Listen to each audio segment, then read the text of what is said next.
आसमान में पंछियां उड़ रही थी। राइस्तार की आंख खुलती है और वह उठते ही अपने काम पर निकल पड़ता है। कुछ दूर जाकर वह सड़क के किनारे बैठ जाता है और भीख मांगने लगता है। राइस्तार बोलता है, भगवान के नाम पर कुछ दे दो बाबा, कई दिनों से भूखा हूं।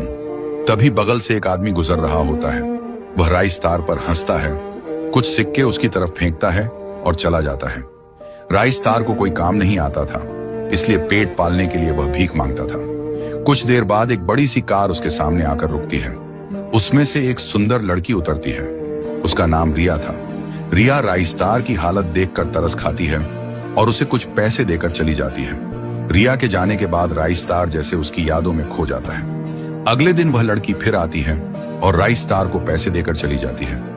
ऐसे कुछ दिनों तक रोज यही चलता रहा। राइस्तार को लगा कि शायद रिया उसे पसंद करती है, तभी तो उसकी इतनी मदद कर रही है। राइस्तार ने ठान लिया कि आज वह रिया को अपने दिल की बात बताएगा। जब रिया आई तो राइस्तार ने कहा, रिया जी, मुझे आपसे कुछ कहना है। रिया बोली, कहो, क्या बोलना है? राइस्तार ने सीधा अपने दिल की बात कह दी। रिया, मुझे तुम पसंद हो, क्या तुम मेरी पार्टनर बनोगी? रिया यह सुनकर गुस्से से भर गई और बोली, तूने ये सोच भी कैसे लिया कि मैं तेरे जैसे लड़के की पार्टनर बनूंगी, जो सड़क पर भीख मांगता है, जिसके खाने का ठिकाना नहीं? वह मेरा ख्याल कैसे रखेगा? कुछ दिन मदद क्या कर दी, तूने तो कुछ और ही समझ लिया। ये बोलकर रिया वहाँ से चली गई। राइस्तार के दिल पर यह बात गहराई से लगी।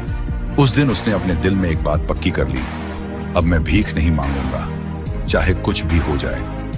अगली सुबह वह सड़क पर नहीं बैठा, वह सीधा एक फूड स्टॉल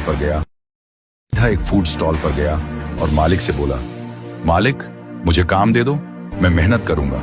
फूड वाले ने पहले मना कर दिया, लेकिन राइस्तार की आंखों में जुनून देखकर मान गया। ठीक है, सुबह 6 बजे आ जाना। राइस्तार ने दिन रात मेहनत की, खाना परोसना, टेबल साफ करना। धीरे धीरे मालिकों का भरोसा उस पर बढ़ने लगा। कुछ महीनों में राइस्तार ने थोड़ा पैसा जोड़ लिया और अपनी खुद की छोटी फूड स्टॉल खोल ली। शुरू के कुछ दिन काम अच्छा नहीं चला, लेकिन राइस्तार ने हार नहीं मानी। उसकी मेहनत रंग लाई और जल्द ही उसकी स्टॉल पर बहुत भीड़ रहने लगी। भीड़ बढ़ने के साथ राइस्तार ने अपना पहला रेस्टोरेंट खोल लिया। राइस्तार अब बदल चुका था, साफ कपड़े, आत्मसम्मान और नया कॉन्फिडेंस। एक दिन रिया वहां से गुजरी और राइस्तार को अपना रेस्टोरेंट संभालते देखकर दंग रह गई। रिया ने धीरे से पूछा, तुम ये सब? राइस्तार मुस्कुराया, जिस दिन तुमने मेरे बारे में वो कड़वे शब्द कहे थे, उसी दिन फैसला कर लिया था कि अपनी जिंदगी बदल कर दिखा